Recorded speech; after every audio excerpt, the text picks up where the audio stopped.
I think there's a lot of things to work on. I mean, I'm pleased with, some of the numbers, right? We're 7 for 13 on third downs. We didn't have a turnover. We were 3 for 3 for scoring in the red zone. But there's just so much to work on. We'll hear it all week, and that's probably fine. We just can control what we need to control, which is improving and preparing for a really good K-State team. And welcome back into the Tiger Kickoff Show, presented by the Columbia Missourian. I am your host, Harrison Vapnek from KOMU Sports, joined alongside the beat writers from the Columbia Missourian, Brandon Haynes, Adam Ryerson, and Wendell Shepherd. Guys, the Tigers are 2-0. Wasn't pretty, but a win's a win. Sure. Yeah, that's one way to put it. A win is a win. First time since 2018 they started 2-0. I think you got to be happy about that if you're a Mizzou fan, but it definitely was not pretty. It does not raise the optimism for Kansas State coming to town this weekend, but we'll see. For 2-0 for the first time under Coach Eli Drinkwitz, 2-0 for just the second time since Coach Gary Pinkel's retirement. It wasn't pretty, 23-19 over the Middle Tennessee State Blue Raiders. It was 10-7 at the half. Tigers got a couple of drives going in the second half that ended in the end zone. They had a safety, they had a late defensive stop on the Blue Raiders when they were driving past midfield going for a potential winning score. Guys, I feel like there's so much to take away from this game. Wendell, I'll start with you. What was your biggest takeaway? One of the things I noticed pretty early on in that game was the offensive line. We heard during the offseason this was the most improved unit, and that still may be the case, but they definitely didn't show that against Middle Tennessee. We were expecting to see a lot of blitzing from the Blue Raiders, and we saw that, and the offensive line did not handle that very well. Cook was sacked several times, was forced out of the pocket very often, was forced to make off-platform throws, had the safety where he was under pressure. It just wasn't very pretty, had several penalties in the first half. That was one of my bigger takeaways. I think that's something that's going to need to be fixed up pretty quick. And this is an offensive line with a new offensive line coach from Houston. They brought in a couple new guys. Sometimes it takes a couple games to get this kind of stuff going. Glad they're getting it out in wins and not losses. As we mentioned, a win is a win. Adam, we'll go to you. Staying on that offensive side of the ball, what were some of your bigger takeaways? Yeah, I think that the play calling was just not what it needed to be. First of all, there was 19 pass attempts compared to 46 rushing attempts, which is by itself insane. Without a balanced offense, you're not going to be able to be dynamic, be able to make explosive plays. And you mentioned it before the show, they only had 2 plays over 20 yards on offense. One of them was a Nate Peat touchdown where he caught the ball with nobody in front of him, ran for 49 yards for a touchdown. But Nate Peat was on the field for only 11 snaps of the game, and he was the only person that was really producing consistently. He got the ball 9 times and went for 100 total yards in 11 plays. So I don't understand why they didn't make Peat more of a focal point in that offense. And the other thing was the receivers. The dispensing of targets was not what it should have been. Luther Burden did have a good game, but I'd like to see the ball get spread out more than that. And we talk about the play calling. It's not just the personnel on the field, it's the decision making. Bill Connolly from ESPN, a Mizzou alum, tweeted out, Missouri has punted on all of these downs through their first 2 games. 4th and 1 at the 45, 4th and 1 on the opposite 44, 4th and 2 from the 40, 4th and 2 from their own 41, and 4th and 3 from midfield. They are one of 4 teams in the entire nation to not go for it on 4th down. What is the reason behind this? Is it a new offensive coordinator? Is it not trusting the personnel? Why are they not being as aggressive when they really need to be and should be? Yeah, I'm not quite sure. I'm not the coach, so I couldn't tell you. But from my point of view, it's kind of insane. If you want to be able to dominate in this conference, then you have to be aggressive and you have to have explosive plays. And that's something that Drinkwitz has talked about all offseason. But he's not showing it on the field with his play calling. He's not showing it with the situations that they're in. He's not showing that he trusts this offense yet. And in a first half where Brady Cook was able to put up 28 points, I was expecting an uptick in explosive plays and an uptick in stretching the balls downfield this in week 2, and that's not what we saw. Brandon, on the defensive side of the ball, it's been a good unit through 2 games. They're only averaging 2 yards per carry allowed, under 20 points in each of the first 2 games. They have to get off the field, though, and that's one of the takeaways you have, correct? Yeah, another big takeaway is no takeaways. So obviously defense one of their main missions coming into this season was to create havoc, create turnovers, and they're doing that well on the D-line, especially kind of stopping just kind of the rush in particular. I know Middle Tennessee had less than 3 yards per carry. In the second half, it kind of got away from them, and that's kind of been a running theme now through the first 2 weeks, is where Mizzou's defense will step up in the first half, really make an impression, but then as the game gets going, the team just struggles to get off the field. We saw late in the second half just Middle Tennessee State converting on 3rd downs, 4th downs, and it's the same thing we saw against South Dakota. It's just a thing that Darius Robinson kind of talked about it after the game, but the team just needs to do better at just getting that final stop and kind of making that statement and staying consistent throughout all 4 quarters. And it's going to be huge, especially this weekend with Kansas State coming to town. They're going to need that consistency all throughout, and hopefully it's something we see kind of change as the season goes forward. We saw the South Dakota Coyotes have one really long drive to start the second half last Thursday, and then this past Saturday, Middle Tennessee, a couple of long extended drives. They forced turnovers last year in their non-conference games against Abilene Christian and against Louisiana Tech in Week 1. They're not doing it this year, and they struggled taking the ball away in conference play. This has to be something that changes, and it starts in Kansas State on Saturday. Going back to the offensive side of the ball, we talked a lot about the quarterbacks in our first 3 episodes. We thought Horn would have some pressure relieved with no Sam Horn lurking behind him, named as the official quarterback 1. And they punted on 3 of their first 4 drives, and they had a punt and a safety on their last 2 drives. 2 big plays were the entirety of their offense. Wendell, I'll start with you. What is the biggest adjustment or change that the offense needs to make going forward to really turn the ship? I think it's probably several things. I think the offensive line needs to improve. And Drinkwitz said after the game that for us to expect some personnel changes. Marcellus Johnson was on as a swing tackle or as an extra offensive lineman a few times. We could see him maybe move in. It's mainly that right side of the line with Cameron Johnson at right guard, Armand Mimbu at right tackle. So I think that side of the line needs to improve. We'll see what personnel changes happen. And then I think, kind of like what Adam mentioned earlier, that they have to find a way to distribute the ball better. I think the offense the other day looked a little one-dimensional. It was either going to Burden or just handing the ball off, which wasn't super effective all the time. So I think you have to find a way to diversify your playbook. Get guys the ball more. Theo Weiss, when he did have the ball in his hands, looked really good. Yeah. That just only happened a handful of times. And there was one big play that was called back as well. That's true. Yeah, and I think the offensive line is going to really be a big part of it because I don't think Brady Cook had a phenomenal game. I think a part of that was him being under pressure so much and not having as clean of a pocket as he did game 1 and being able to make better decisions. So, you mentioned, that's a perfect segue, 3 combined catches by our wide receivers not named Luther Burden the third. I think they really missed Dominic Lovett. And we talked before the year that the strength of this team was its depth at wide receiver. I know Mekhi Miller missed the second half of that game, but the fact that Weiss isn't being involved enough and the depth there, it can't be just Luther.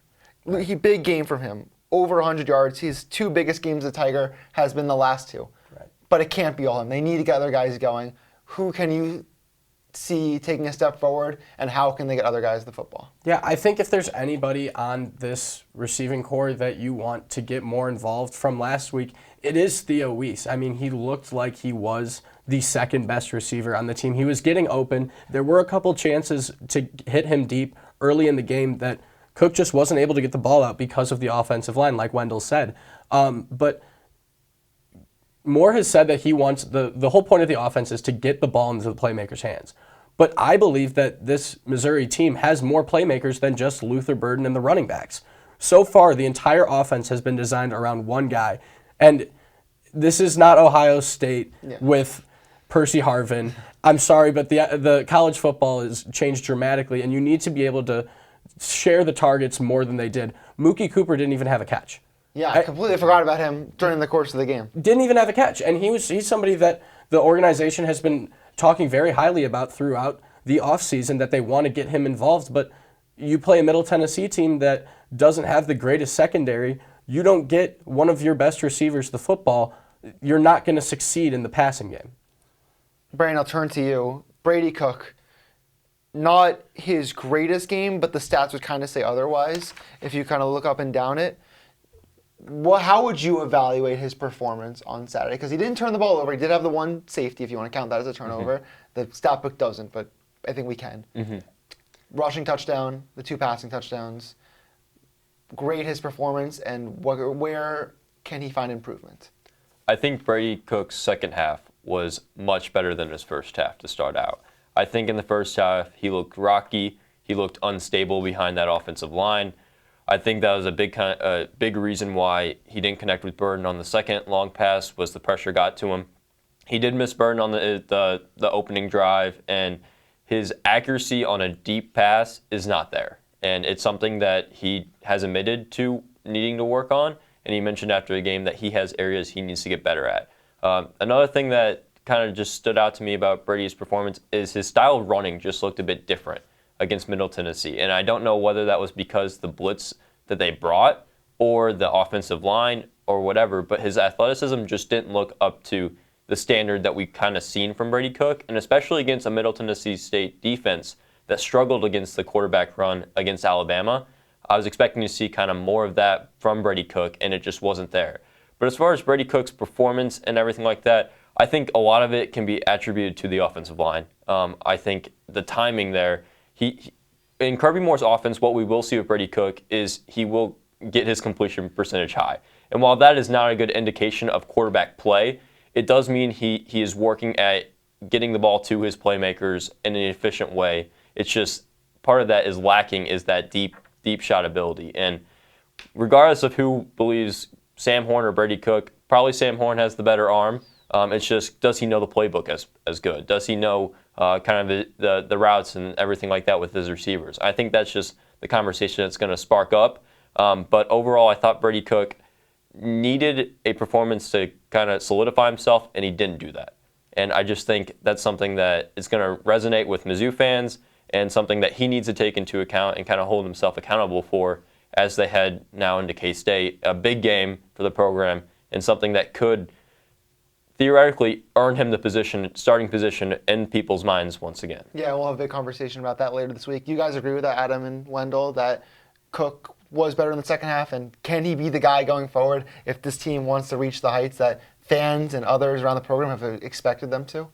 Yeah, so I think that Brandon brings up a great point about the offensive line play and Middle Tennessee's pressure that they got to Cook all the time. And going on to, is Cook the guy to win them games in the SEC? We saw Middle Tennessee get pressure against Alabama in week 1. Milroe came in and had one of the best performances of week 1 out of any player in the nation.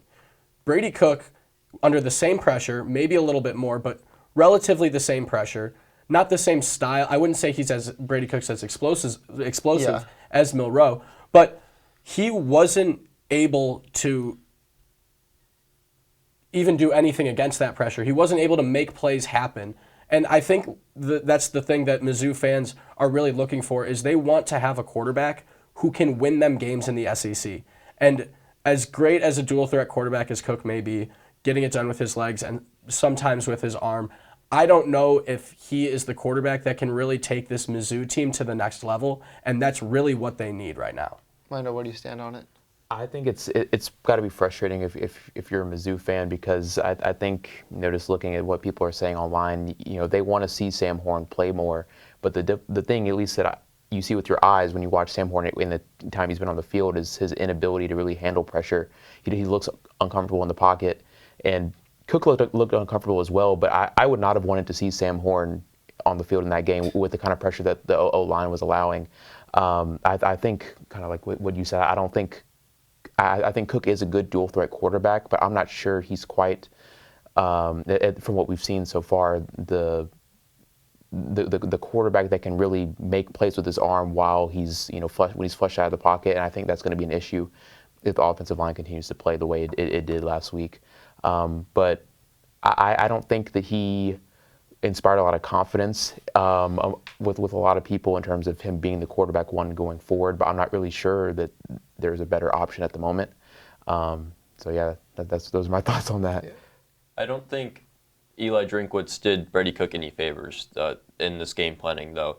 I mean, Mizzou altogether looked underprepared against a Middle Tennessee State team that they should have been prepared for, and especially with the history that those two teams had. I mean, Middle Tennessee has played them close each time they've played, and we heard about it all week, and Drinkwitz talked about it, but yet it seemed like they just weren't prepared for the blitz-heavy scheme. The offensive line just didn't seem to have that edge about them that they did in week 1. Yes, it was against South Dakota, but you still expected them to maybe step it up a bit, and it just seemed like a lot of times they were just folding and like just letting guys get through. It just made it tough on the quarterback. I mean, I wouldn't want to be Brady Cook right now, like, to be completely real. But beyond the offensive line and kind of that atmosphere, I just feel like for him it made it difficult. And he spoke after the game specifically about getting the ball out quicker. I think that's a big part of it. Yeah. I'm guessing in practice throughout the week, maybe they didn't work on that timing as much as they should have. And I think that's a big part where we could have seen a little bit different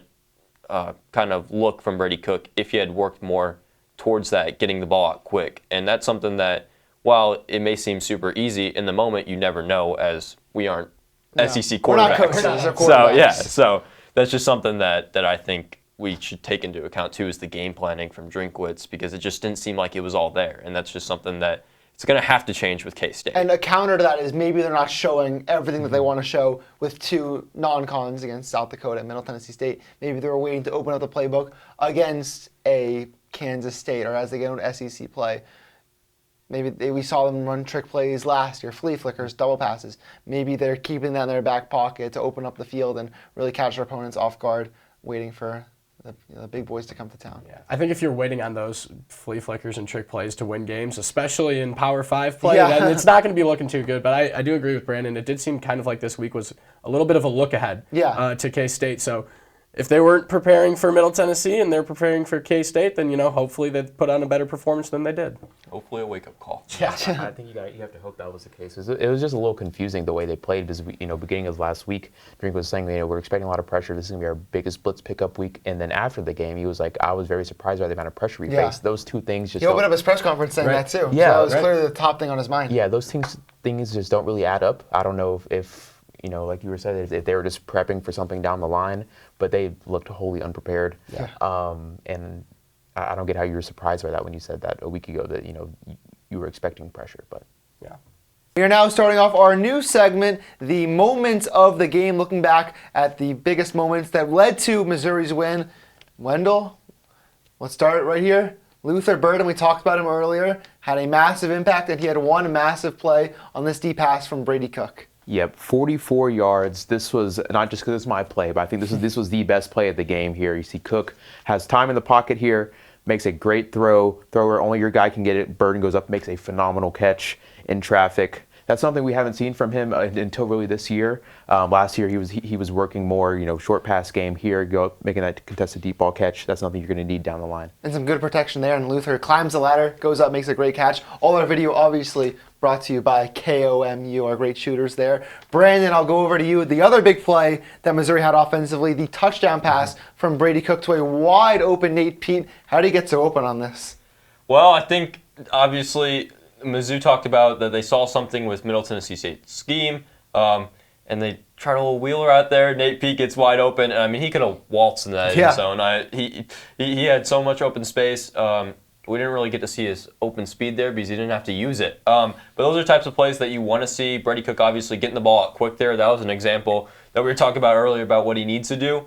Plays like that where he can get the ball out quick, kind of capitalize on the defensive mistakes. And obviously we like to see more of Nate Peat just in the passing game because he can be explosive like that. And then we had the safety. Middle Tennessee State was driving at the end of the game. They had a 4th and 8 at the 41-yard line.